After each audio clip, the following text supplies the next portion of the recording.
Happening today, a special meeting for the JCPS school board where we could see a vote on next year's transportation plan.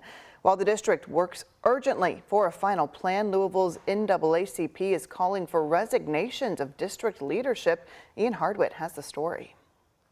The Louisville branch NAACP is calling for the resignation or dismissal of Superintendent Marty Polio. Branch President Raoul Cunningham sees JCPS as a district in crisis. Vice President Raymond Burse agrees. If you're not going to provide transportation to those magnet schools, what you're basically saying is all kids in our community do not get the opportunity to go to some of the best schools in our district. They argue the district hasn't considered enough public input and worry the board will eliminate bus options to magnet schools. NAACP Louisville also wants resignations from the 3 board members who called for Wednesday night's special meeting.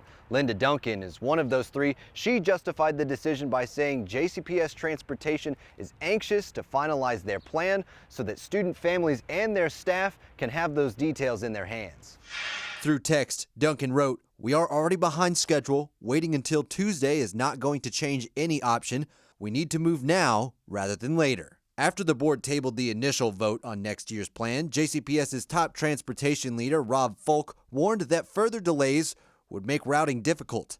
In a letter, he wrote, "Our routing season starts at the beginning of March, and that this is not a typical routing season." The challenge he faces is a steady decline in bus drivers, and he's calling for reduced routes as a solution. The only on-time busing option he'll present to the board calls for cutting magnet routes, but another option does make exceptions for Central and Western high schools. JCPS continues holding bus driver blitz hiring events. The next one is Saturday, April 13th at the Hilton Garden Inn on Crittenden Drive. In Louisville, Ian Hardwitt, WHAS 11 on your side. Tonight's board meeting starts at 6 o'clock at the Van Hoos Education Center. The last time this plan was up for a vote, huge crowds turned out to weigh in, leaving standing room only. We do plan to have a crew inside tonight, so you can keep an eye on WHAS11.com for updates.